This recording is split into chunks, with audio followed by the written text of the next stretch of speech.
¿Quién te llamó?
Oh, meu Deus, não liga.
¿Cómo están, chicos? Buen día. Les llamo lista, por favor, antes de iniciar con nuestra clase. Sí, Así que atentos, doctores. ¿En qué parte nos hemos quedado con ustedes? Hemos visto alteraciones laboratoriales hepáticas, ¿no? Doctorcitos. Sí, doctor. Bueno, entonces hoy vamos a dar paso a lo que es el estudio ya de síndromes. Y bueno, presten atención. Son enfermedades que ya habíamos estudiado con anterioridad, especialmente en fisiopatología. Así que solamente vamos a recordar, nos vamos a centrar en el proceso fisiopatológico, pero sí en las manifestaciones clínicas de cada una de estas enfermedades que vamos a estudiar a partir de ahora. ¿Listo? Entonces, atentos, doctores. Almonacid. Presente, doctor. Alves. Presente, doctor. Arispe. Presente, doctor. Caillares. Callares presente, doc. De Moraes. Presente, doctor. Espinosa. Presente, doctor. Flores. Presente, doctor. Flores Quispe. Presente, doctor. González Vascope. Presente, doctor. Guzmán Bello. Presente, doc. Klein. Presente, doctor. Nacarino. No está. Nava. Presente, doc. Obando. Tampoco. Ocampo. Presente, doctor. Párraga. Presente, doctor. Pereira Blanco. Presente, doctor. Rojas Calustro. Presente, doc. Román Salvatierra. Presente, doctor. Santibáñez Camarlingi.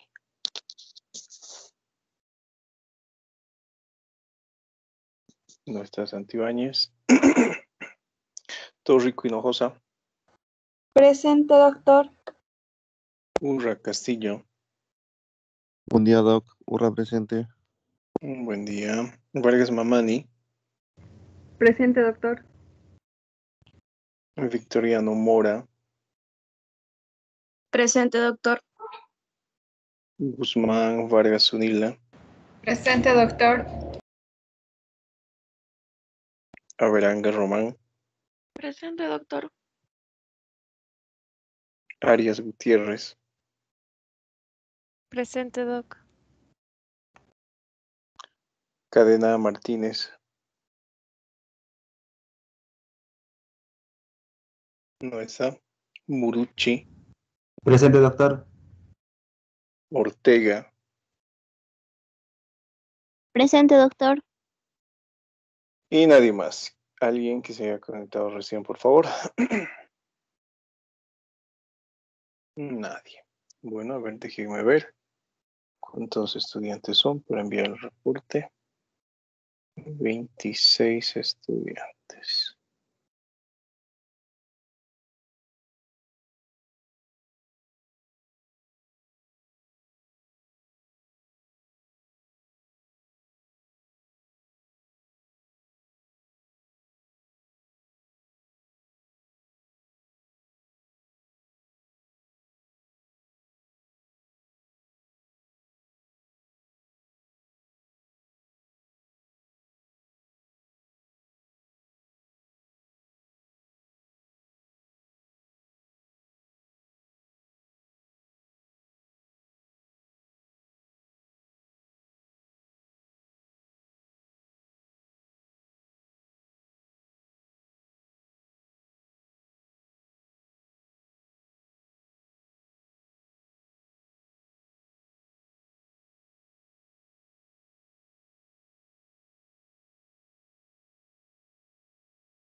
Listo, doctorcitos. Comenzamos entonces con nuestra clase de semiología. ¿Sí? Hoy vamos a ver un tema que ya lo habíamos estudiado con anterioridad y que es importante, ¿no? Volver a recalcarlo nuevamente y a estudiarlo, pero en este caso tomando en cuenta cuáles son las manifestaciones clínicas principales. Hablamos de lo que es la insuficiencia cardíaca. Bueno, a ver, recordemos, esto ustedes ya saben, ya conocen, ya lo habíamos estudiado y ya lo habíamos detallado con anterioridad. Entonces, comenzamos. Primeramente, por lo que es definición. ¿Cómo definimos insuficiencia cardíaca? A ver, ¿qué nos dice Andrea Averanga?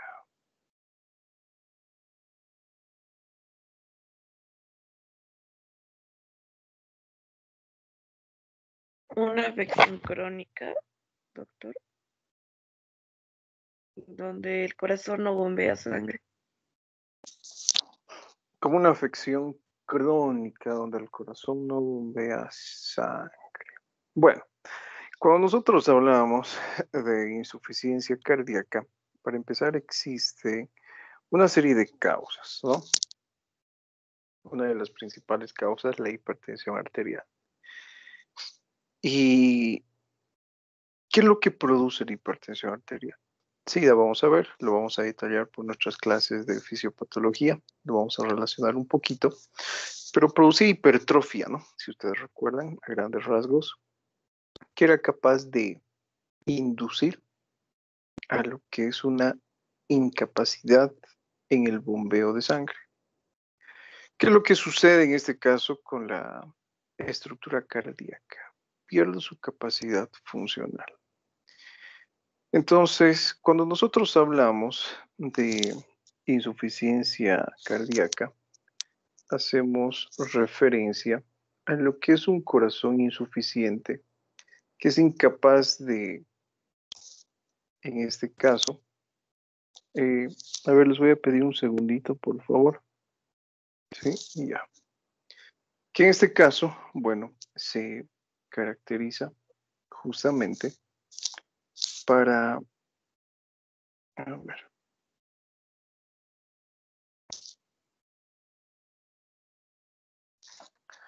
les voy a pedir un favor, como estamos usando la pizarra, si bien todos tienen acceso, eviten por favor ustedes realizar la edición. ¿Listo? Bueno, ya está configurado. Ahora, les estaba mencionando, la insuficiencia cardíaca se define como la incapacidad de bombeo de sangre. ¿Sí? Y nosotros fisiopatológicamente ya sabemos a qué nos lleva ese tipo de alteraciones. A que exista una serie de modificaciones estructurales, no solamente se ve el corazón afectado, sino varias estructuras. Por ejemplo, cerebro, por ejemplo, el sistema gastrointestinal, por ejemplo, riñones. Y si ustedes recuerdan lo que hemos hablado en nuestras clases de fisiopatología, como existe lo que es una disminución de capacidad de bombeo del corazón, el paciente presenta lo que es una disminución de la fracción de eyección. Y al existir disminución de la fracción de eyección, disminuye la cantidad de oxígeno que es, podríamos decir, llevada hacia estructuras y órganos periféricos. Y en este caso el paciente presenta hipoxia. Una de las complicaciones, ustedes recordarán, de la insuficiencia cardíaca era justamente la falla orgánica múltiple. ¿Sí? No vamos a hacer mucha referencia a lo que es el proceso fisiopatológico, vamos a hacer un resumen breve, pero sí es importante realizar la clasificación de la insuficiencia cardíaca. Tomando en cuenta el tiempo de aparición o la evolución de la enfermedad, podríamos decir que la insuficiencia cardíaca puede ser aguda o puede ser crónica. ¿Sí? De estas dos, nosotros podemos decir que es más frecuente aquella que se presenta de forma crónica. ¿Listo? Eso es lo característico. Se presente de esta manera. Ahora, cuando nosotros hablamos de lo que es otro tipo de clasificación, a ver, recuerden, doctores, cómo también nosotros podemos clasificar la insuficiencia cardíaca.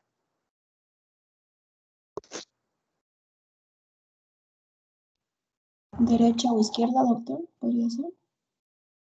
Clasificamos a la insuficiencia cardíaca en lo que es insuficiencia cardíaca derecha e izquierda. En este caso tomamos en cuenta lo que es la anatomía. Tomamos en cuenta la topografía. Teníamos un tipo de insuficiencia cardíaca derecha y tenemos, bueno, la insuficiencia cardíaca izquierda. ¿Sí? ¿Cómo también clasificábamos a la insuficiencia cardíaca, doctores? Tenemos la insuficiencia cardíaca izquierda, listo, y tenemos la insuficiencia cardíaca derecha. Podíamos realizar lo que es una clasificación de la insuficiencia cardíaca. Ustedes recordarán, tomando en cuenta qué función es la que se encuentra alterada. Y tomando en cuenta la función que se encuentra alterada, nosotros podíamos clasificar a la insuficiencia cardíaca en sistólica o podíamos clasificar a la insuficiencia cardíaca en diastólica. Incluso, ustedes recordarán lo que habíamos visto en clases de fisiopatología. Yo puedo clasificar al paciente con insuficiencia cardíaca tomando en cuenta lo que es la fracción de eyección. ¿Sí? Eso es lo característico. Tomando en cuenta la fracción de eyección, recuerden que la insuficiencia cardíaca podía cursar, en este caso, con lo que es una fracción de eyección normal o podía cursar con lo que es una disminución de la fracción de eyección. Entonces existen varias clasificaciones que nos ayudan a estudiar la insuficiencia cardíaca de una forma más óptima, por así decirlo. ¿Listo? Pero ustedes recordarán también que nosotros podíamos realizar un estudio tomando en cuenta si es que existe algún tipo de alteración estructural o algún tipo de alteración funcional. Entonces, tomando en cuenta eso, nosotros utilizábamos algunos criterios y algunas escalas que nos eran proporcionadas por dos escuelas, ¿sí? La American Heart Association y teníamos la clasificación de Nueva York. Ahora, ¿cómo nosotros realizábamos la clasificación de la AJA? A ver, recuerden, doctores.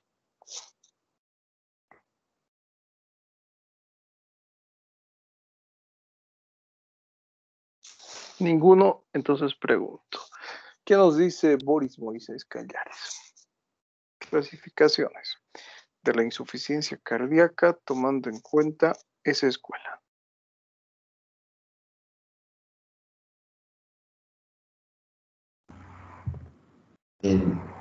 Creo que eran, si no me engaño, había estadios y clases. Había clase A, B, C, D y estadios 1, 2, 3, 4. Listo, ¿no? En este caso tenemos entonces lo que su compañero nos ha mencionado. Un estadio A, un estadio B, un estadio C y un estadio D. Y cuando hablamos, por ejemplo, de la clasificación de Nueva York, también encontramos un estadio 1, un estadio 2, un estadio 3 y tomamos en cuenta también un estadio 4. Esta era una clasificación de tipo estructural y esta era la clasificación de tipo funcional. ¿Recuerdan cuál era la característica del estadio A? ¿No hay daño estructural? No hay daño estructural, pero ¿Hay Paciente factores de riesgo? asintomático. ¿Pero qué, perdón? A ver. Que es paciente asintomático sin daño estructural o funcional. Listo, en este caso. Entonces, el paciente no presenta síntomas ni signos de insuficiencia cardíaca, ¿sí? Pero ya existe, ¿verdad? Lo que es un factor de riesgo, que en este caso se encuentra altamente relacionado con el desarrollo de insuficiencia cardíaca, ¿sí? Entonces, a ver, recordemos, esto lo habíamos visto también en fisiopatología. Un ejemplo de este caso es el desarrollo, ustedes recordarán, de hipertensión arterial. Algo que les había mencionado con anterioridad es que estos pacientes, por ejemplo, que presentan hipertensión arterial, son propensos a desarrollar en un futuro lo que es insuficiencia cardíaca, debido a las complicaciones estructurales que presenta el paciente hipertenso como tal. Pero no significa necesariamente que el paciente hipertenso sea necesariamente un paciente insuficiente. Si es que no es tratado de forma debida o adecuada, puede llegar a desarrollar lo que es un cuadro de insuficiencia cardíaca, ¿sí? Esa es la característica entonces del estadio A. No existen pacientes síntomas ni signos que sugieran insuficiencia cardíaca. No existe ningún tipo de alteración estructural. Sin embargo, el paciente ya presenta los factores de riesgo que son capaces de desarrollar insuficiencia cardíaca. ¿Cuál es ese factor de riesgo en este caso? Uno de los principales, hipertensión arterial. ¿Sí? Hablamos del estadio B. ¿Cuál es la característica del estadio B? ¿Qué nos dice Cristian Flores?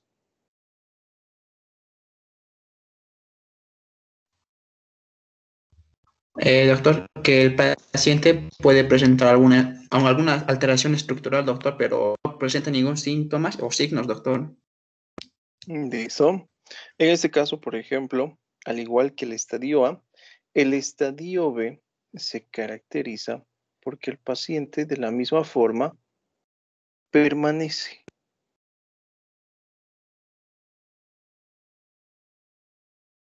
Con el factor de riesgo asociado, pero en este caso este factor de riesgo asociado ya es capaz de producir daño estructural.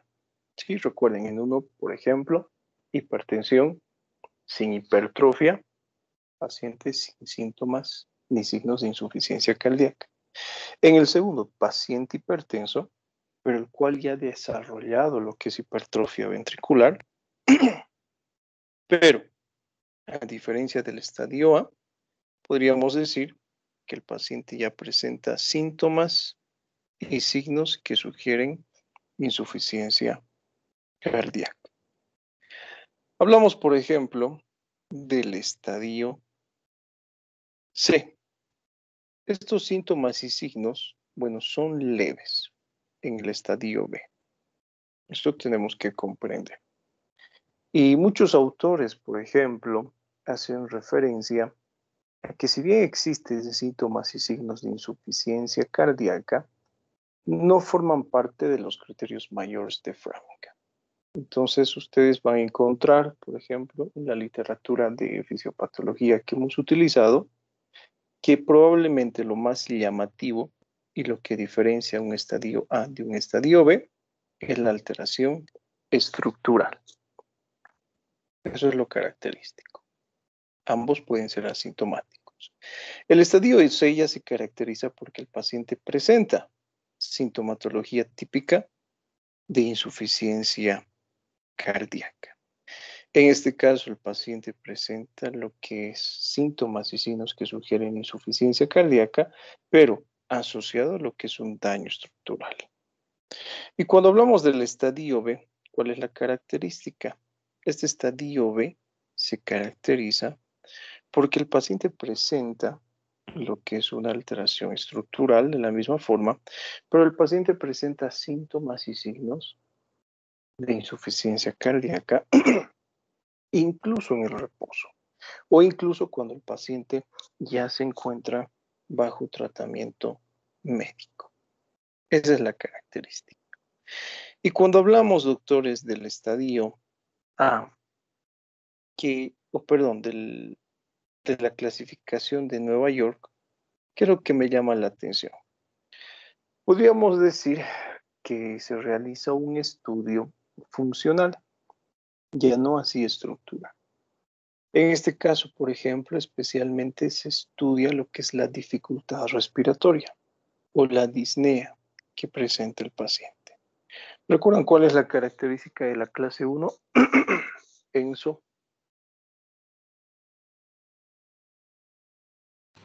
Doc, no recuerdo.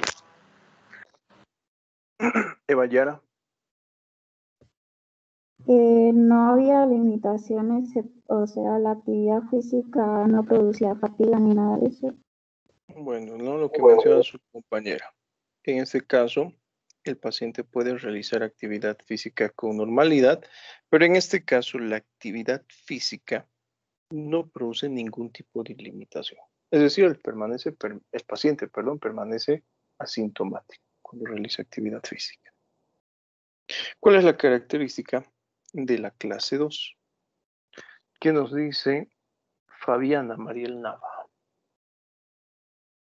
Doc, en la clase 2 ya hay lo que sería una pequeña limitación en la actividad física. Listo, lo que menciona su compañera, ¿no? En este caso existe lo que es una ligera limitación de la actividad física, ¿sí? ¿Cuál será la característica del estadio 3? Fernanda de Moraes.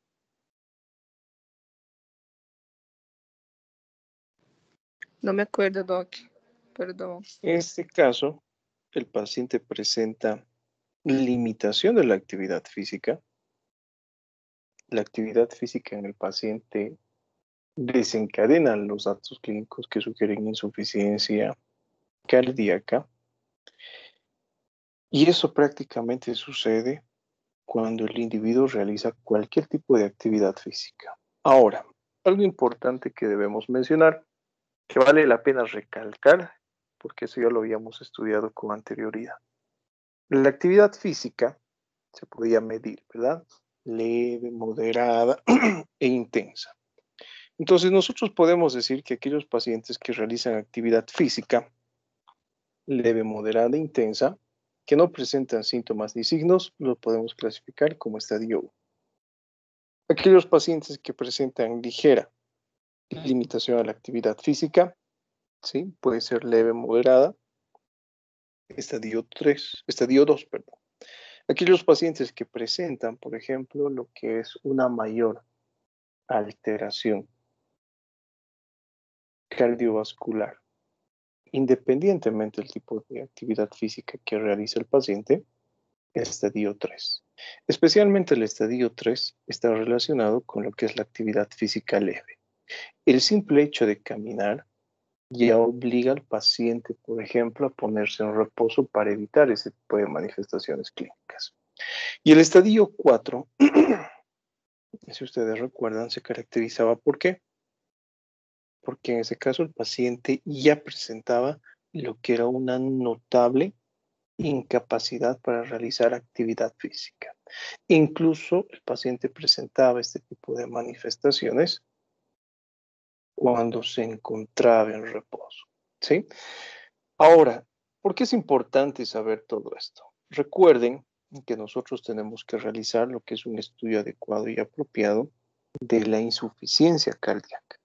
Tenemos que identificar qué tipo de insuficiencia cardíaca presenta el paciente, si es derecha, si es izquierda, si es congestiva, si es corpulmonales, si es diastólica, si es diastólica, si es con fracción de eyección normal, incrementada, disminuida, y sobre todo realizar lo que es la clasificación funcional y estructural. Y si es agudo o si es crónica. Generalmente es crónica. ¿Sí? Ahora, ¿alguna pregunta que tengan hasta acá antes de continuar?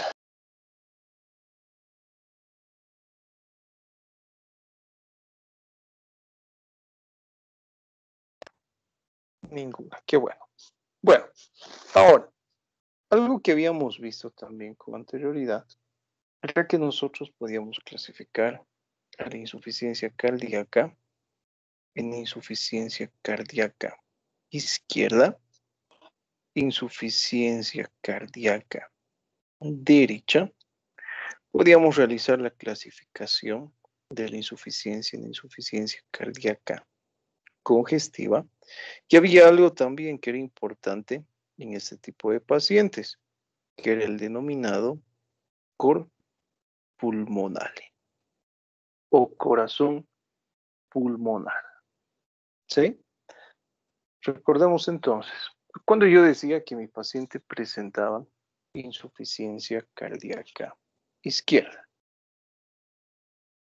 ¿qué nos dice Henry Muruchitico?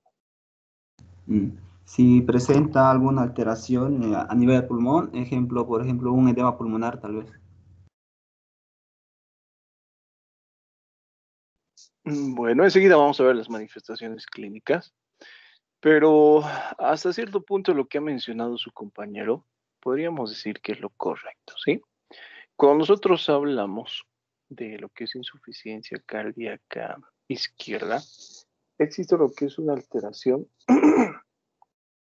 en este caso, a nivel de cavidades izquierdas.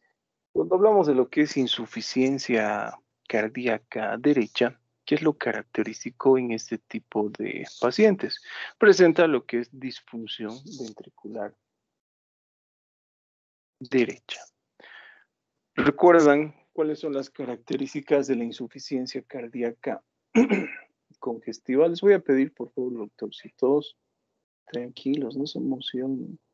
Sí. Están editando la pizarra. Y enseguida voy a ver quién es y lo voy a colgar. A ver. Listo, ahora sí. Traigan apuntes en sus cuadernos. ¿Listo? Bueno, les estaba mencionando insuficiencia cardíaca derecha cuando existe lo que es disfunción derecha. Cuando decimos que el paciente presenta insuficiencia cardíaca congestiva.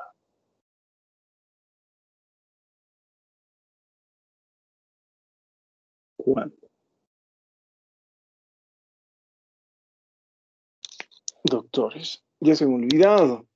Fisiopatología. Cuando hay alteración en las cavidades derechas e izquierdas, doctor. Cuando en ese caso existe lo que es alteración. Bueno, puede ser lo que su compañera nos ha mencionado. Puede ser que exista lo que es una alteración tanto en cavidades derechas como izquierdas, pero lo llamativo, por ejemplo, en ese tipo de pacientes son los datos clínicos que sugieren congestión. Ya sabemos lo que es congestión, ¿no? Cuando nosotros hablamos, por ejemplo, de lo que es congestión, ¿sí? Hacemos referencia a que el paciente presenta manifestaciones clínicas como edema, acumulación de líquido. ¿Sí? Eso es lo característico. Y ese edema, bueno, puede presentarse tanto de forma central como de forma periférica. Es decir, que el paciente puede desarrollar datos clínicos como el edema agudo de pulmón, el paciente puede presentar alteraciones como la hepatomegalia, puede presentar alteraciones como, por ejemplo, edema en extremidades inferiores, el paciente puede presentar ascitis, etc. ¿Sí? Lo que marca y lo que llama la atención en el paciente que presenta insuficiencia cardíaca congestiva es la congestión sistémica.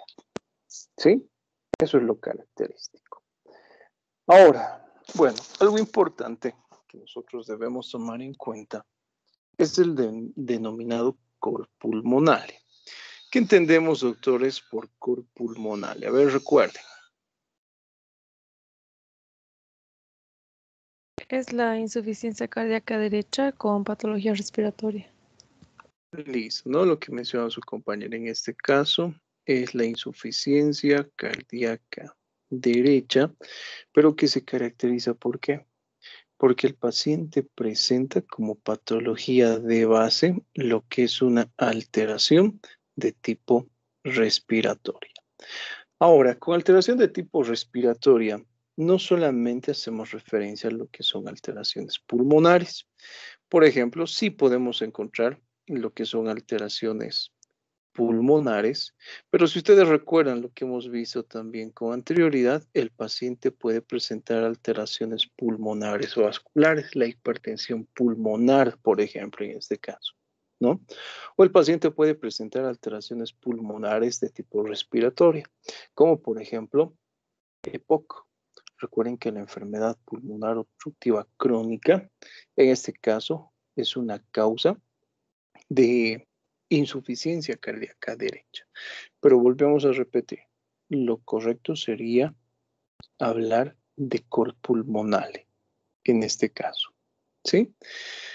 Bueno, una vez que sabemos entonces cómo nosotros clasificamos y qué tipos de insuficiencia cardíaca existen, lo que nos interesa es realizar un diagnóstico adecuado y oportuno en este tipo de paciente. Entonces, para tal efecto, necesariamente nos vamos a ver obligados a realizar lo que es un estudio del proceso fisiopatológico de lo que es la insuficiencia cardíaca. ¿Sí? ¿Alguno de ustedes se anima a hablar de lo que es la fisiopatología de la insuficiencia cardíaca? ¿Cómo es que se producen estas manifestaciones?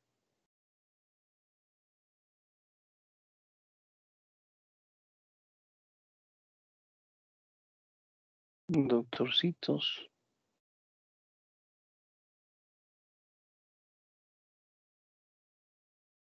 Ninguno. Bueno, tenemos diferentes causas. A ver, espero que no se hagan ganar con sus compañeritos que estaban pasando fisiopatología. Les comento, en fisiopatología 1 tengo estudiantes que son muy buenos, que son brillantes realmente.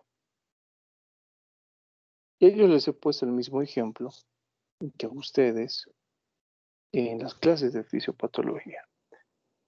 Primeramente, perdón, tenemos que conocer el flujo o la dirección de flujo a través de la estructura cardíaca. Algo que debemos comprender primeramente. Tenemos el vaso, ¿sí? Tenemos, por ejemplo, estructuras intestinales y tenemos prácticamente la parte inferior de nuestro cuerpo, ¿no? Lo vamos a poner así, como extremidades inferiores. Toda la sangre de estas estructuras especialmente, ustedes recordarán, tiene que ser vaciada, si vale el término. ¿En qué sistema, doctores?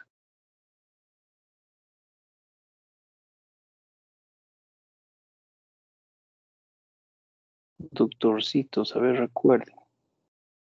¿Cómo es que la sangre llega al corazón? ¿Por la Por la cava? capilaridad. Por la cava, ¿no? Pero antes de que llegue a la cava, ¿dónde llega?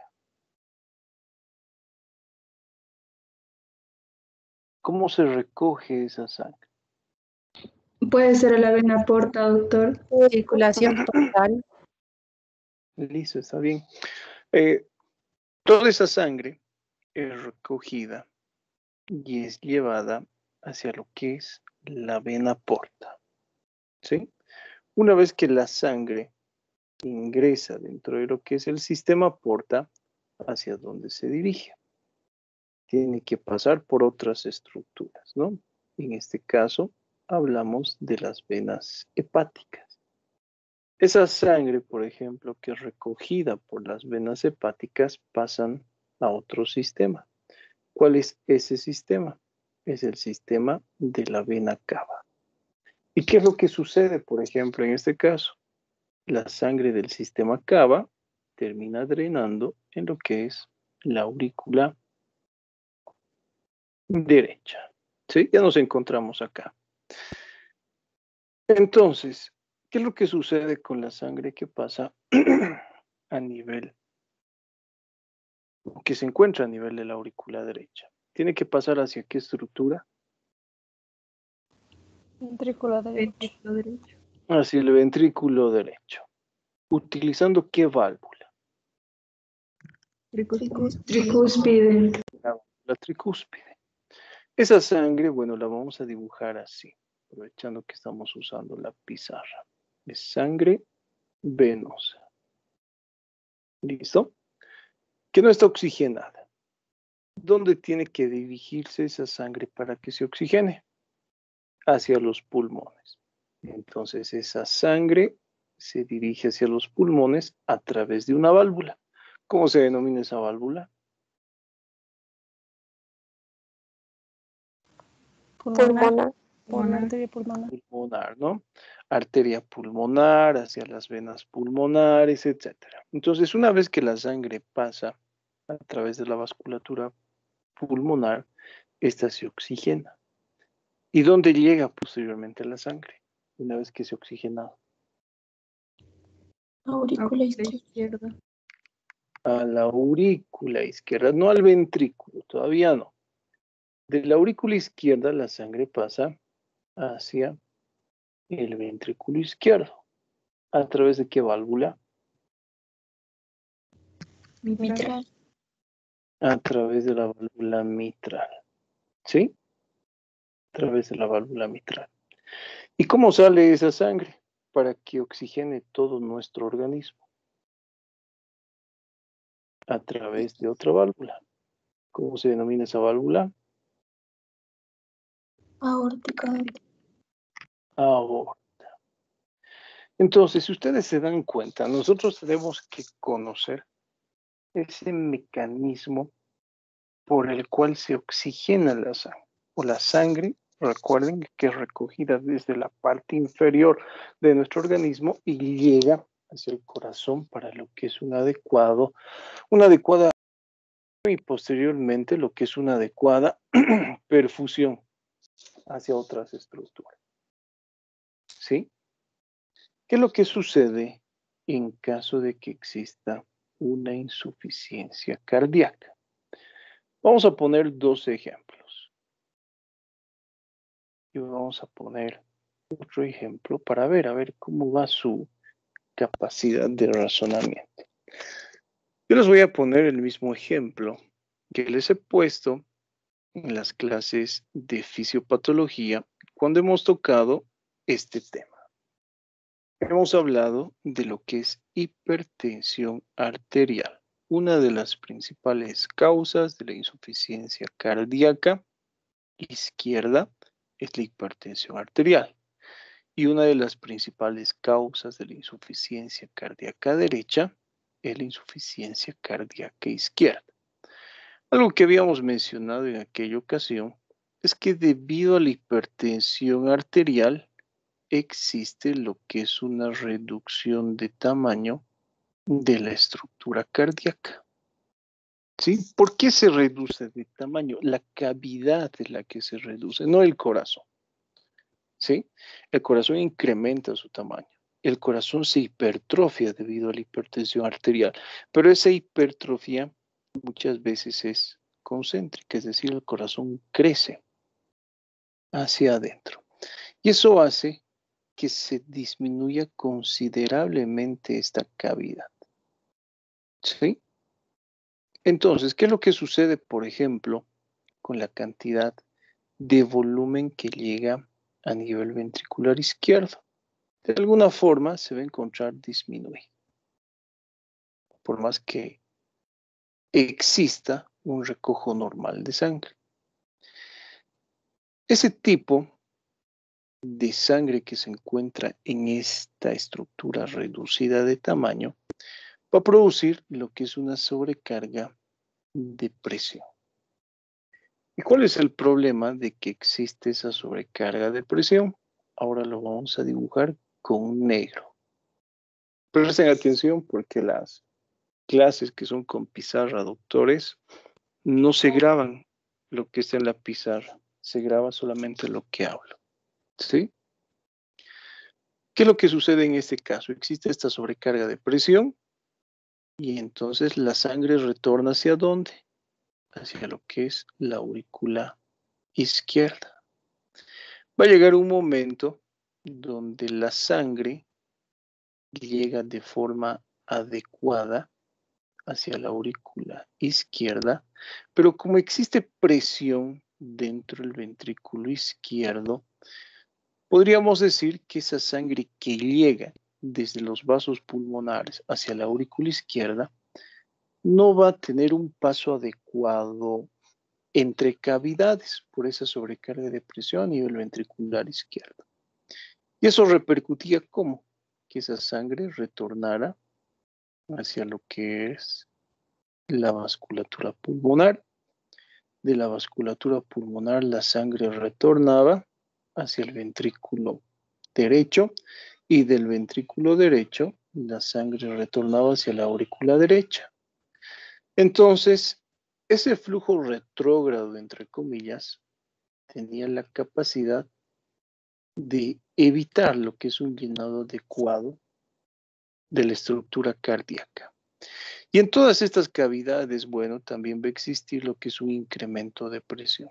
Y ese incremento de presión se va a vasculares. Y ese incremento de presión se va a transmitir también hacia lo que es el sistema de la vena cava. Y prácticamente el proceso fisiopatológico continúa. Este tipo de alteración se extiende hasta el hígado. Desde el hígado se extiende posteriormente hacia lo que es el intestino, extremo y vaso. ¿Y qué es lo que sucede, por ejemplo, en el recojo de sangre? Se va a ver afectado. Entonces el paciente empieza a presentar manifestaciones clínicas que debido a este proceso fisiopatológico nosotros lo entendemos como insuficiencia cardíaca. Ahora les pongo el ejemplo, que es el ejemplo que les he puesto a sus compañeros de fisiopatología. ¿Sí? ¿Qué sucederá? Una causa, por ejemplo, frecuente de aquellos pacientes que presentan insuficiencia cardíaca, especialmente de predominio izquierdo, es la estenosis de la válvula mitral. Entonces, ¿qué es lo que encontramos en estos pacientes, doctores? A ver, vamos a dibujar mejor. Tenemos la estenosis de la válvula mitral. ¿Qué manifestaciones clínicas creen que podemos encontrar? Eso ustedes ya lo saben porque lo hemos visto en otras clases de semiología el semestre pasado, cuando hemos estudiado valvulopatías.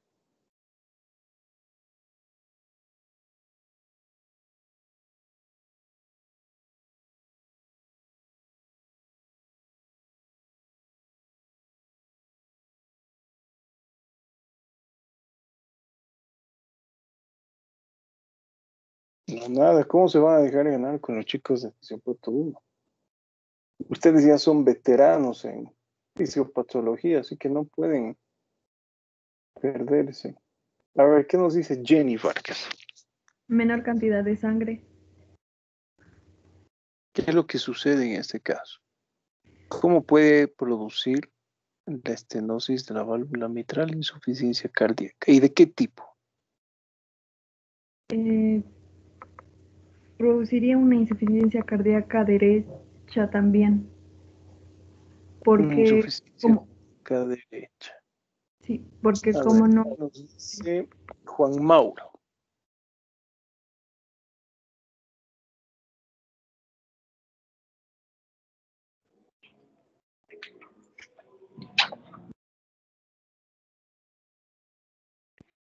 Estoy afuera y escuchando la canción. A ver, ¿qué dice Juan Mauro? Estaba afuera escuchando una canción, creo que dijo. A ver. No, es que No puedo responder ahorita, doctor, hay mucha bulla en mi casa.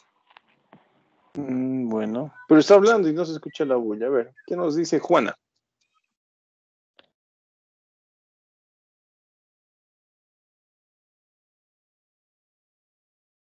Doctor, no entendí bien porque mi internet está medio entrecortado. Pretextos, ¿no? A ver, doctores, ¿cómo se van a dejar ganar con los estudiantes de Fisiopato 1? Doctor, Adelante, Fabiana.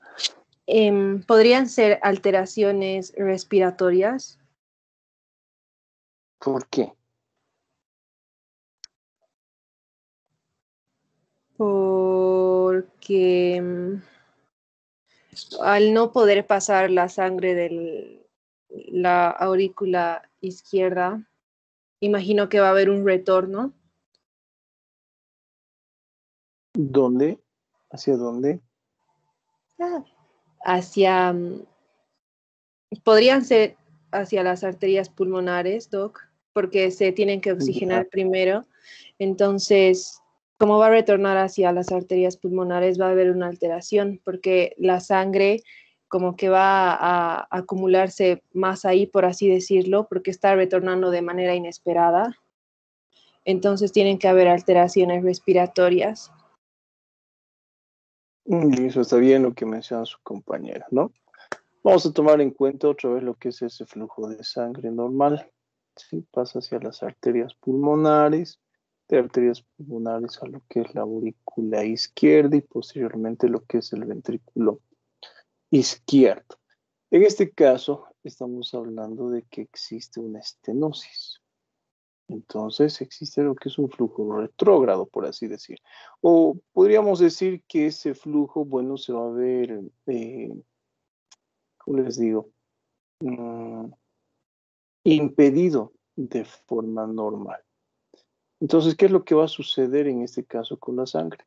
De la aurícula, por ejemplo, izquierda, va a retornar hacia los pulmones y el paciente va a presentar en este caso lo que son datos clínicos como dificultad respiratoria. ¿Sí? Eso va a ser lo característico. Entonces, es importante en esta clase realizar brevemente lo que es una descripción del proceso fisiopatológico para que ustedes logren entender de mejor manera cuáles son las manifestaciones clínicas que nosotros encontramos en un paciente con insuficiencia cardíaca. ¿Sí? Entonces, tomamos en cuenta lo que hemos hablado para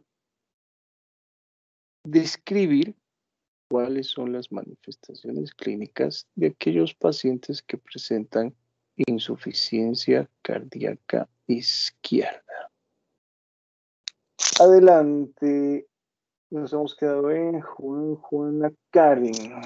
¿Cuáles son las manifestaciones más típicas y más características de aquellos pacientes con insuficiencia cardíaca izquierda?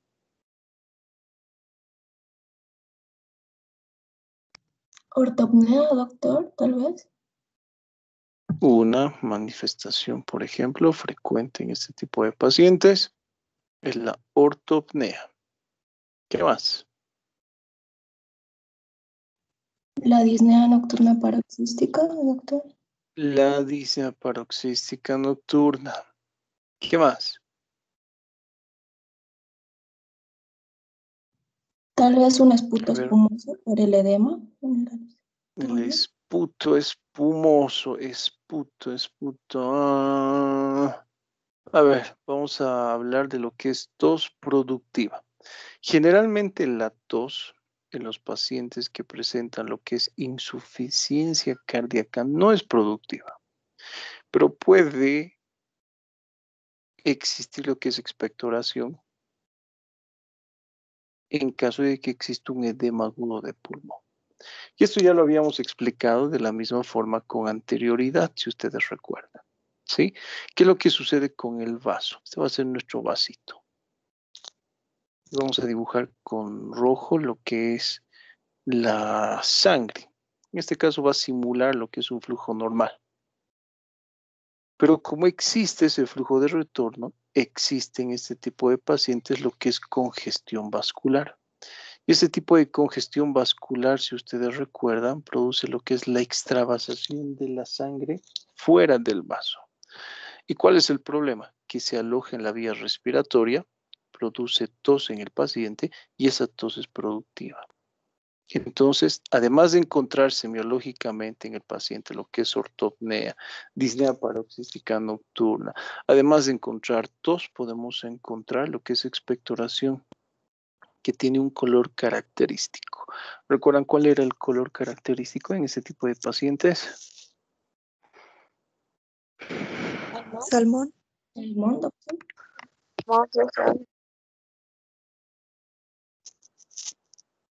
La tos color salmón. ¿Sí? Listo, está bien. Pero nos estamos olvidando de la otra parte del corazón, ¿sí? Les explico de esta forma. Tienen que estudiar de forma inteligente, doctores. Dominan fisiopatología, dominan todo. Nos estamos olvidando de esta parte. Tenemos el corazón, ¿sí? Con sus respectivas cavidades. A ver, vamos a hablar un poquito de lo que es pulso. Nuestro ejemplo en este caso es estenosis de la válvula mitral. ¿Sí? Estamos usando como ejemplo esto.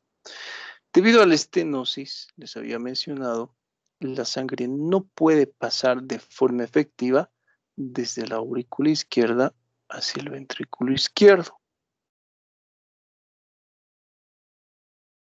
¿Qué es lo que sucede entonces con el volumen de sangre que llega a nivel ventricular izquierdo? ¿Cómo se encontrará? ¿Incrementado o reducido? Reducido. Reducido, doc. Reducido.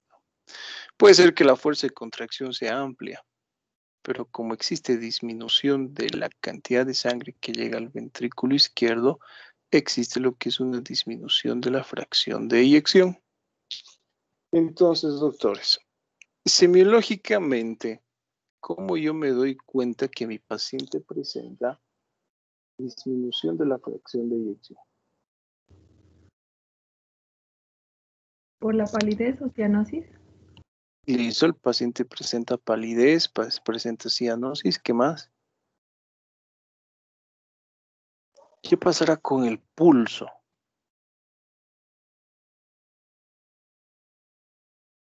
Pulso arterial.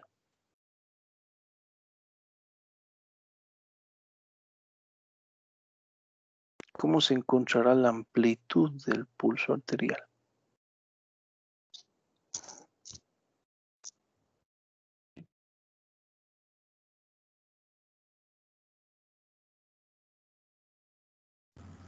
Incrementada, doc.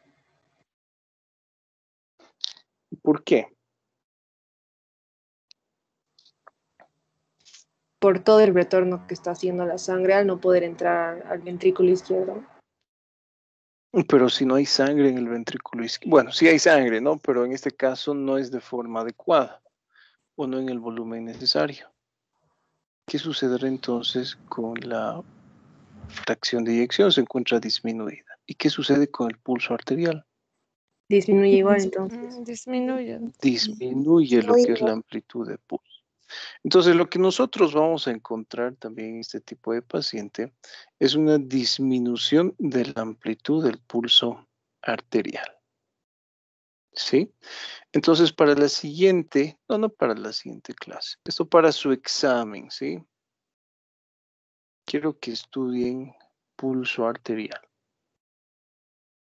¿Listo? Características de los pulsos arteriales.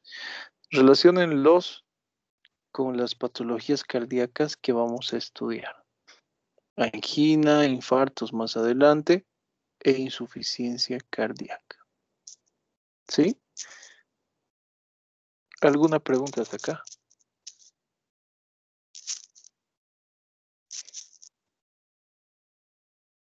Ninguna. Entonces recuerden que lo característico es disminución de la amplitud del pulso.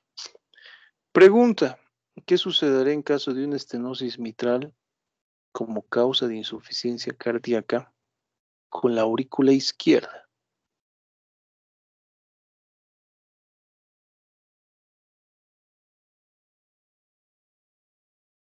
No está pasando sangre de forma adecuada. ¿Aumenta la presión, doctor? Ya, se va a caracterizar entonces en este caso por un incremento de presión. Pero ¿qué es lo que yo observaré, por ejemplo, en una placa radiográfica, que enseguida vamos a ver? Un incremento de tamaño o una dilatación de la aurícula izquierda. ¿Sí? Entonces, doctores, ya se han olvidado fisiopato. Todo esto, todo este breve repaso fisiopatológico que nosotros hemos realizado, nos va a ayudar a comprender de mejor manera las manifestaciones clínicas que de forma general nosotros podemos encontrar en un paciente con insuficiencia cardíaca. Recuerden que habíamos hablado de unos criterios. ¿Cómo se denominaban esos criterios, doctores? Para el diagnóstico de insuficiencia cardíaca. De Framingham. Los denominados criterios de Framingham. ¿Sí? Listo. Tomando en cuenta esos criterios de Framingham, teníamos criterios que eran mayores y teníamos criterios que eran menores.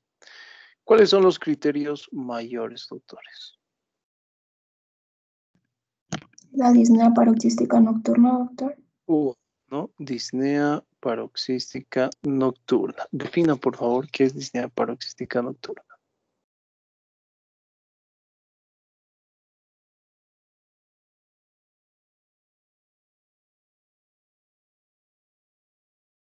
¿Cómo el paciente les dice que, bueno, cuál es el relato que tiene el paciente al describir este tipo de manifestación clínica?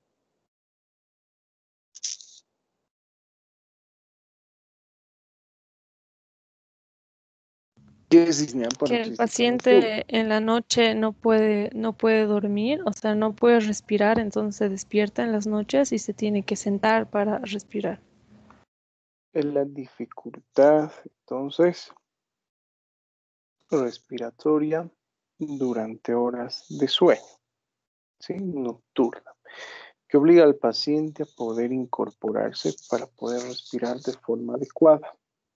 Pero eso que les he mencionado, bueno, que es la disnea paroxística nocturna, se caracteriza por este tipo de dificultad respiratoria, pero si ustedes recuerdan lo que habíamos visto en nuestras clases de fisiopatología, la disnea paroxística nocturna cursa con una sensación de muerte inminente. ¿Por qué? Porque la causa, algunas veces, bueno, muchos piensan que son respiratorias netamente, ¿sí? Pero en realidad la causa es de tipo vascular, esa congestión de la cual hemos hablado. El paciente se incorpora y la sangre se encuentra contenida dentro del vaso sanguíneo. Entonces no va a existir lo que es un alivio inmediato de los síntomas. Por eso el paciente presenta sensación de muerte inminente. Él cree que se va a morir, porque este tipo de manifestación dura varios minutos. Listo, excelente. ¿Qué más encontramos como criterio mayor de Framingham? Ingurgitación yugular. Ingurgitación yugular. ¿Qué más? Cardiomegalia. Cardiomegalia. Listo. ¿Qué más? Reflujo hepatoyugular, doctor. Reflujo hepatoyugular. ¿Qué más? Aumento de peso en periodos cortos de tiempo o bajo peso también. Listo, incremento de peso o disminución de peso en este tipo de pacientes. ¿Qué más encontramos? Crepitantes. Crépitos pulmonares. Encontramos el tercer ruido cardíaco. Encontramos en estos pacientes edema agudo de pulmón. El edema agudo de pulmón se traduce en los crépitos pulmonares. ¿Qué más? Incremento de lo que es la presión venosa central. El incremento de la presión venosa central, por ejemplo, si ustedes recuerdan, no se puede medir en la práctica clínica habitual, ¿sí? Necesariamente se realiza lo que es la medición en el área de cuidados intensivos en este tipo de pacientes, ¿sí? Pero una forma, por ejemplo, de darnos cuenta que nuestro paciente está presentando un incremento de la presión venosa central es observando la ingurgitación yugular. ¿Listo? Entonces, doctores, además, por favor, de estudiar pulsos arteriales, quiero que estudien ingurgitación yugular en el apartado de cuello. ¿Cómo estudiamos? Recuerden que en aquella ocasión hemos dividido a esta estructura vascular en 3 segmentos. ¿Qué pasaba si yo encontraba ingurgitación en el segmento inferior, en el segmento medio, en el superior, si llegaba hasta el lóbulo de la oreja, etcétera? Entonces es una forma de determinar, aunque de forma indirecta, si es que existe incremento de la presión venosa central. Si alguna vez quisieran determinar de forma certera, por ejemplo, lo que es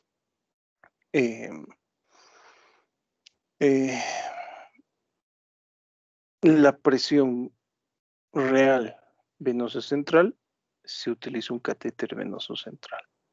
¿Sí? Bueno, esos son los criterios mayores de Framingham. ¿Y cuáles serán los menores?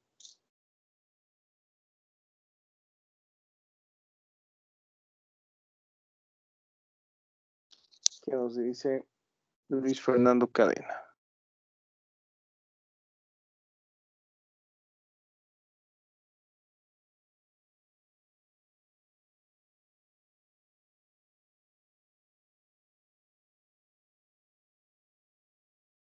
Nuestra cadena nos dice Marcela Alves Policarpo.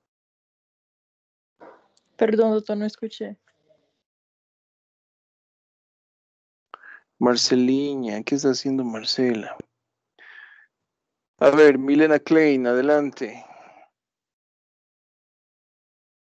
Doc, no recuerdo. Criterios menores de Framingham, doctor. Milenka Ingrid. Doctor, se puede presentar hepatomegalia y también está el edema de los miembros inferiores. Hepatomegalia, edema de miembros inferiores, la tos de la cual hemos hablado, por ejemplo. ¿Sí? Criterios menores. Recuerden que los criterios menores, bueno, no nos ayudan mucho con el diagnóstico de insuficiencia cardíaca. Entonces, tomando en cuenta los criterios de Framingham, recuerden que 2 criterios mayores, ¿sí? O más criterios mayores, ya nos indican lo que es el diagnóstico de insuficiencia cardíaca. Listo, así de simple. Ahora, tomando en cuenta, doctores, lo que nosotros hemos estudiado, quiero que me digan cuáles son las manifestaciones clínicas de la insuficiencia cardíaca izquierda y de las características clínicas de la insuficiencia cardíaca derecha. ¿Qué datos clínicos encontraremos? Ahora sí que hemos pulido todo eso con mayor frecuencia en pacientes que presentan insuficiencia cardíaca izquierda y derecha. A ver, a manera de repaso.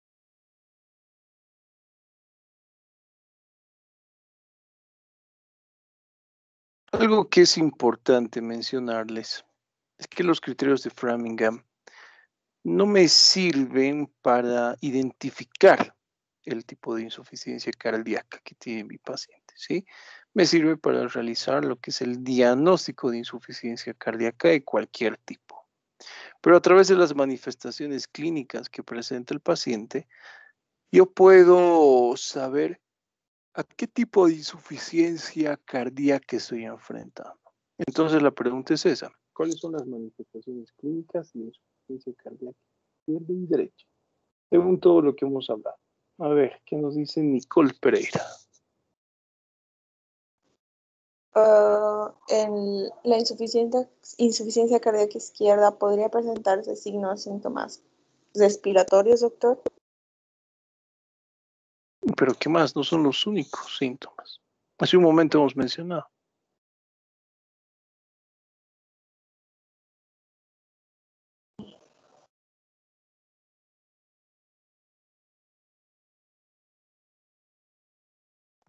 La palidez, doctor. Palidez, ¿qué más? Hace un momento hemos hablado, doctores, ¿qué capacidad de retención? Tos, estertores, esputo, el color Disnea paroxística nocturna. Los estertores, la disnea paroxística nocturna, la ortopnea. Ustedes se dan cuenta de las manifestaciones respiratorias. ¿Sí? Hablemos de insuficiencia cardíaca derecha. A ver, les voy a poner el ejemplo mientras ustedes piensan. Alteraciones del pulso, alteraciones de la perfusión. El paciente puede presentar frialdad de extremidades, palidez de extremidades, cianosis en extremidades. ¿De qué depende que el paciente presente este tipo de alteraciones a nivel de la piel? De la fracción de eyección. Entre más grande sea la reducción de la fracción de eyección, entonces encontraremos mayores alteraciones en piel en el paciente. El pulso disminuido de amplitud. El paciente desarrolla, por ejemplo, en este caso, ¿qué? A nivel pulmonar, edema agudo de pulmón, estertores pulmonares. ¿Qué más? Puede desarrollar el paciente cardiomegalia. En este caso, recuerden el mecanismo compensatorio.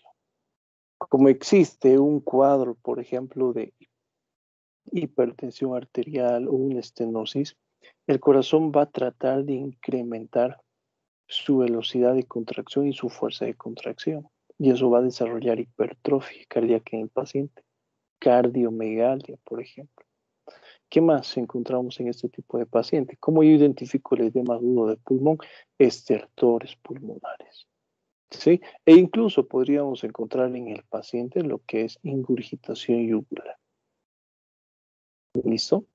Entonces, cuando hablamos de insuficiencia cardíaca derecha, ¿qué manifestaciones clínicas encontraremos en estos pacientes? Adelante, Pamela Andrea.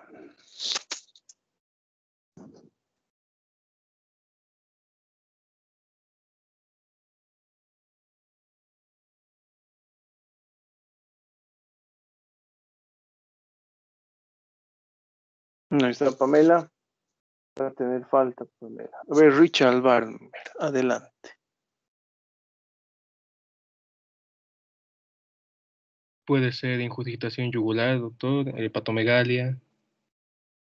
Ingurgitación yugular, hepatomegalia, ¿qué más? Edema. Edema de. Edema de extremidades. Edemas de miembros inferiores, ¿qué más?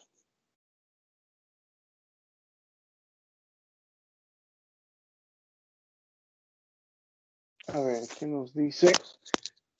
¿Quién sigue en la lista? Sandra Almonacid.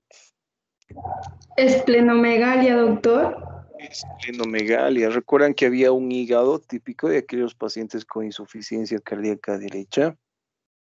Que sin embargo no es un criterio mayor de Framingham, ¿no? El hígado ¿Cómo se denominaba? Hígado en El acordeón.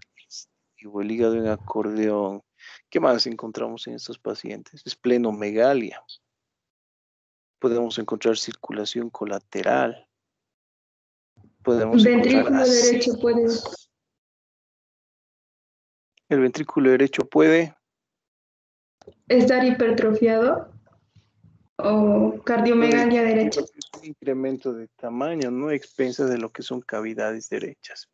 Entonces, si ustedes se dan cuenta, doctores, tenemos una gran cantidad de datos clínicos que me sirve para diferenciar justamente lo que es una insuficiencia cardíaca izquierda de una insuficiencia cardíaca derecha. ¿Sí? Ahora, tomando en cuenta lo que hemos mencionado, a ver, ¿cuáles son los exámenes complementarios a solicitar en este tipo de pacientes?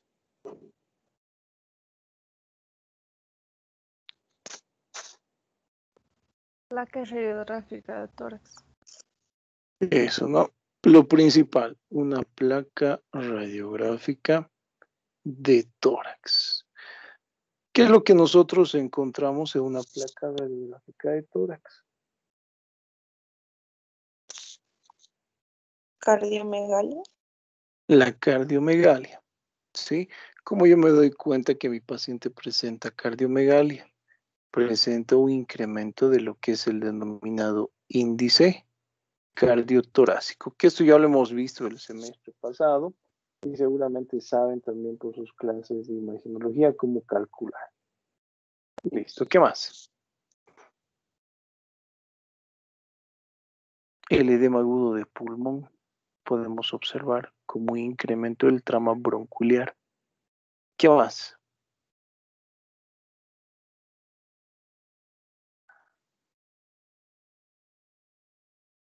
¿Ustedes creen que me sirvió un electrocardiograma o no? Sí, doctor. Sí.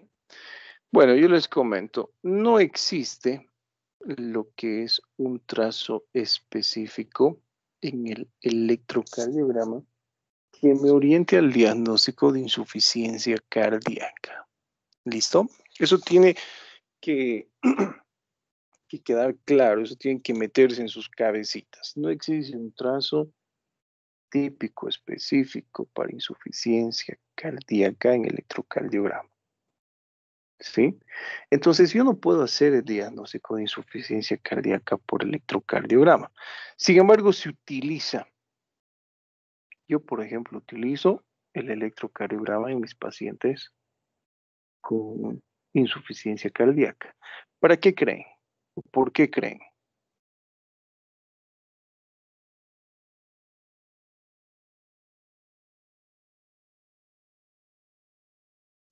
Para saber quizás la posible causa.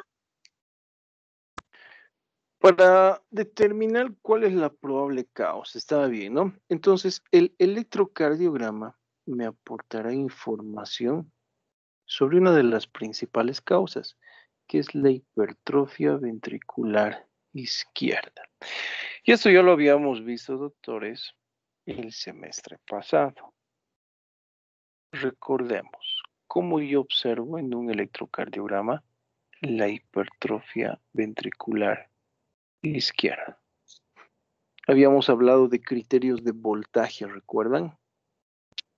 Les había enseñado eso, criterios de voltaje.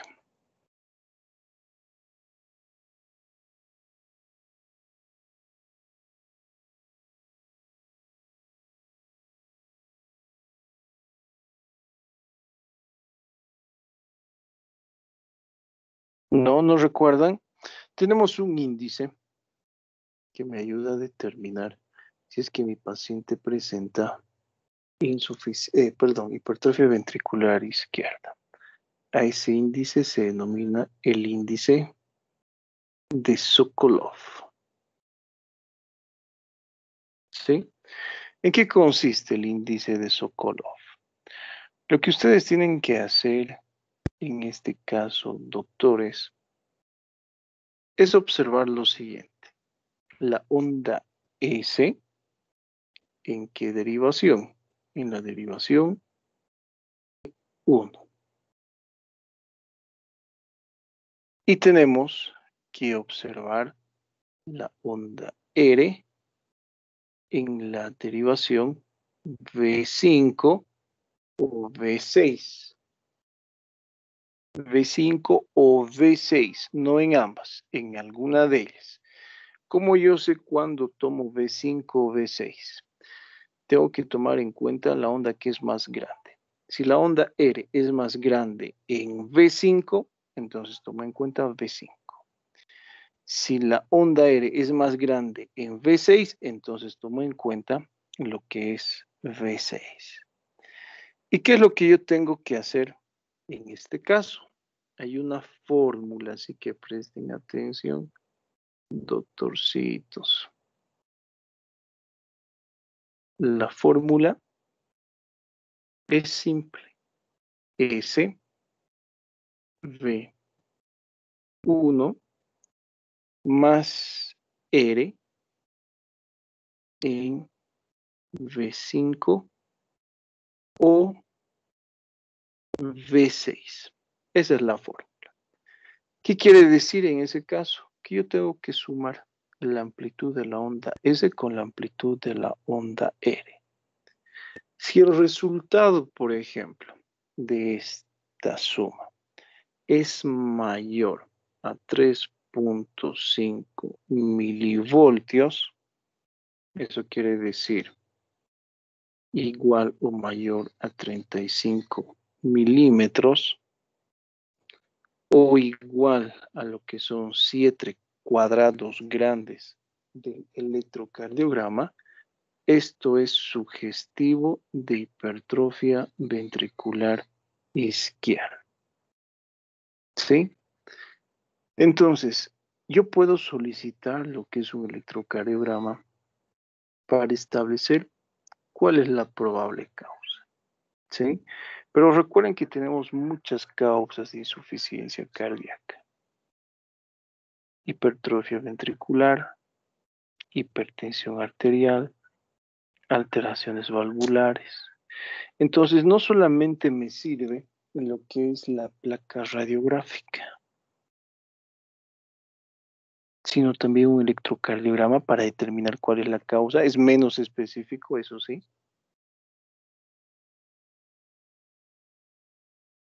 Y también un ecocardiograma, en cual yo puedo observar volúmenes, flujos y las características de las válvulas.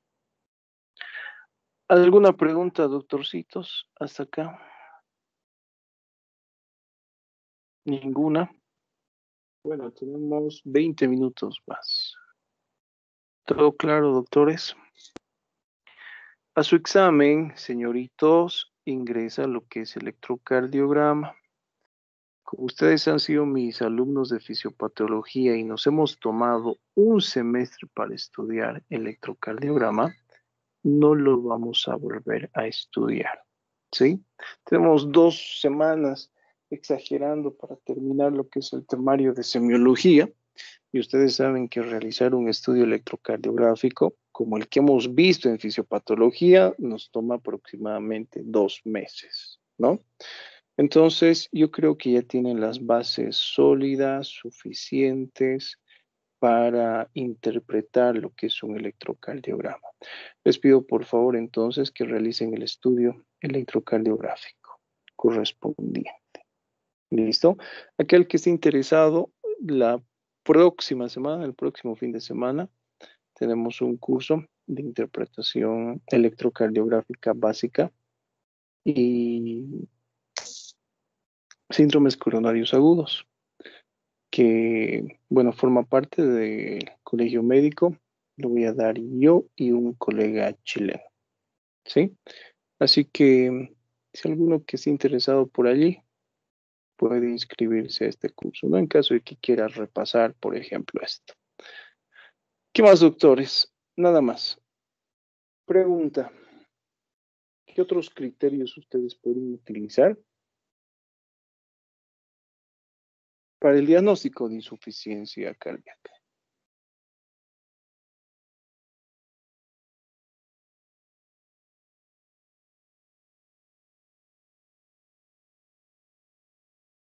¿Qué otros criterios podrían utilizar para el diagnóstico de insuficiencia Doctor, ¿se cardíaca? puede utilizar marcadores cardíacos? Marcadores cardíacos, en caso de una insuficiencia cardíaca aguda, por ejemplo, donde la causa de la insuficiencia sea un infarto, en este caso sí, pero en estas patologías que estamos poniendo como ejemplo, la verdad que no. Los criterios de Boston, doctor. Los criterios de Boston. ¿Recuerdan las características de los criterios de Boston, doctores?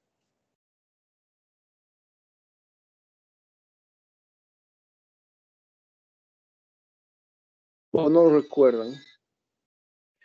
Son criterios que me indican la probabilidad, de verdad, de que el paciente desarrolle lo que es insuficiencia cardíaca. A diferencia de los criterios de Framingham. En los criterios de Framingham son de certeza. ¿Sí? O tiene el paciente o no tiene. Listo, allí termina. No se le da mucha vuelta a esto.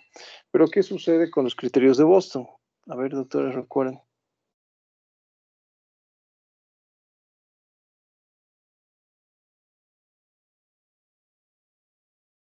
Doctor, Bueno, que se tomaban los parámetros de historia clínica, creo que radiografía de tórax y examen físico.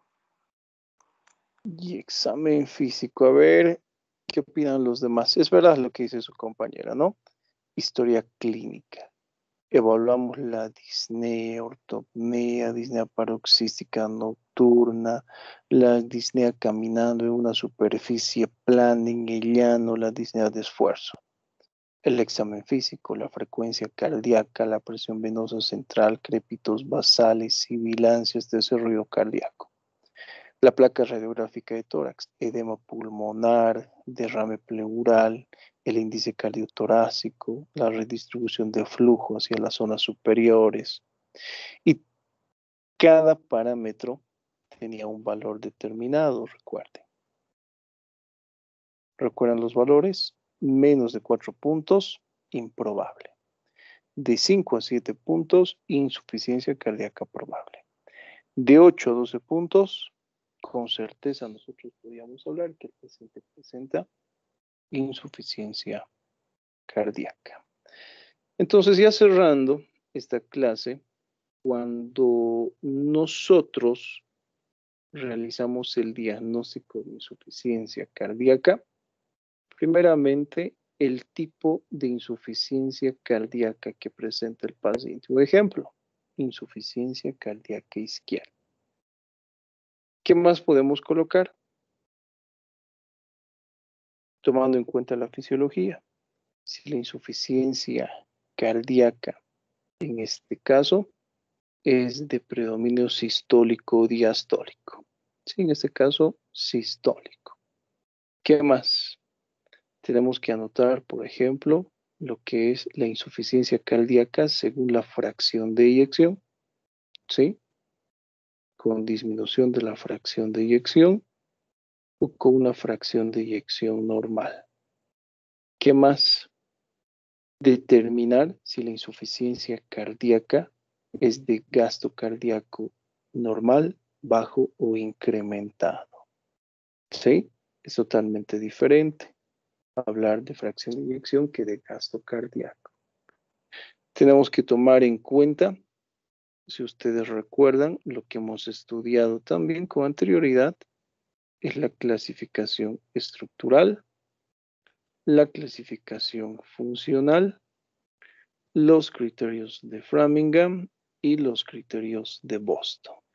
Fíjense, bueno, en esto consistía su trabajo, ¿no? Pero por algunos compañeros suyos que se quejan hemos suspendido.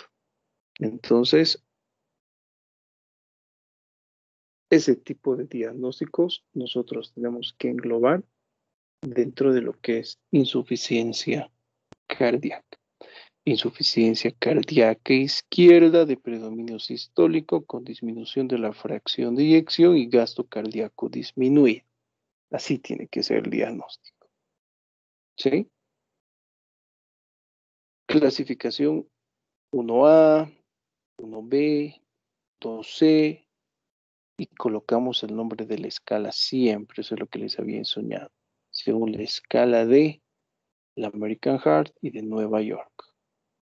¿Sí? Probable insuficiencia cardíaca por los criterios de Boston. O con certeza insuficiencia cardíaca por los criterios de Boston y Framingham. ¿Sí? Entonces ya tienen dos tareitas. Estudiar, ¿qué les había mencionado? Pulso. Estudiar lo que es cuello. Y vamos a agregar una tarea adicional. Semiológicamente, esto lo hemos visto en fisiopato, ¿sí? Pero quiero que me digan semiológicamente qué parámetros me indican disminución del gasto cardíaco o incremento del gasto cardíaco. Y para la siguiente clase, aquella persona que responda, más 4 puntitos sobre su examen final de semio. Y si no lo responden, bueno, no perdemos el tiempo y directamente ingresa a su examen a manera de caso clínico. ¿Listo? ¿Alguna pregunta o duda que tengan hasta acá?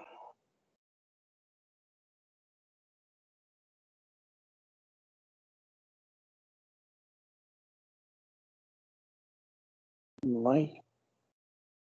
Doctorcitos. No, Doc. Bueno, ¿qué hacemos? Estos 8 minutos que quedan, 7, ¿de qué quieren hablar?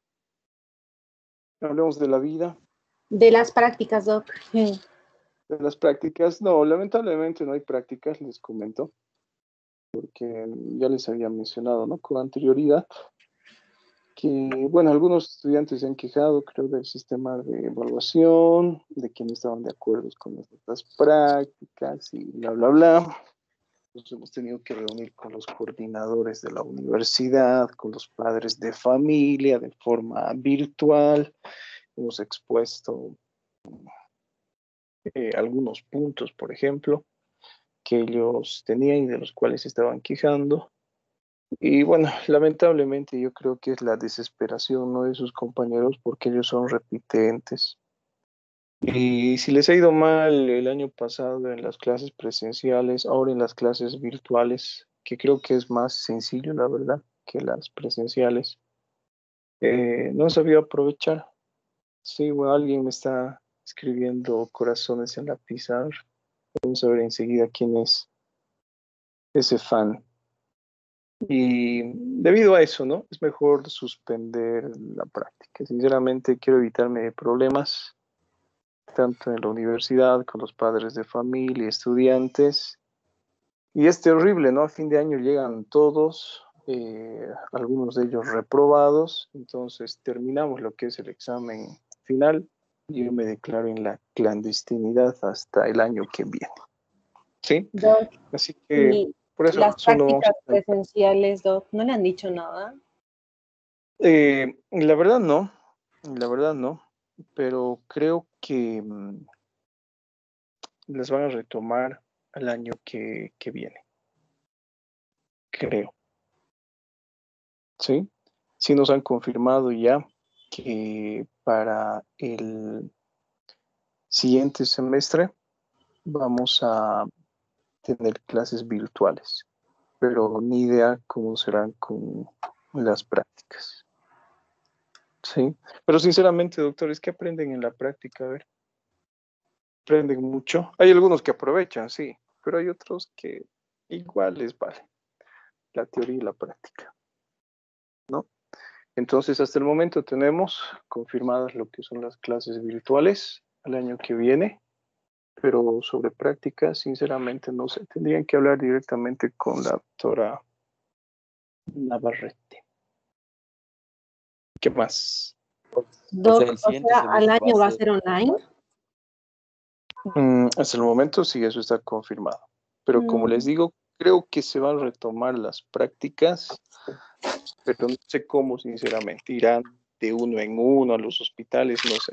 Entonces, no podría informarles en ese aspecto, ¿no? Porque soy más perdido que ustedes. Ya, Doc. Gracias, qué bacán. Les comento, sí, en otras universidades. Yo, por ejemplo, doy clases para otra universidad privada, pero prácticas. Entonces, con los chicos rotos en el hospital. Y esta universidad privada, de la misma forma, no tiene una fecha de inicio de actividades prácticas, ¿no? Entonces todos estamos así. Así que no salgan, no vayan a enamorar, no vayan a bailar, compórtense bien, sigan resguardándose en sus domicilios, porque otra vez estamos desde esta semana con casos incrementados en el hospital de COVID, y lo más probable es que para diciembre, enero, febrero y marzo entremos otra vez en esta segunda ola, pico, etc. Y es complejo, ¿no? Porque otra vez suspenderían lo que son las actividades en todos los sectores. Así que depende de nosotros nomás, no queda de otra. Bueno, si no hay ninguna pregunta sobre el tema que hemos avanzado, nos vemos la siguiente clase. Doc, Gracias. perdón. Sí, adelante. Doc, entré un poco tarde, Doc. Creo que no me puse. ¿Con quién?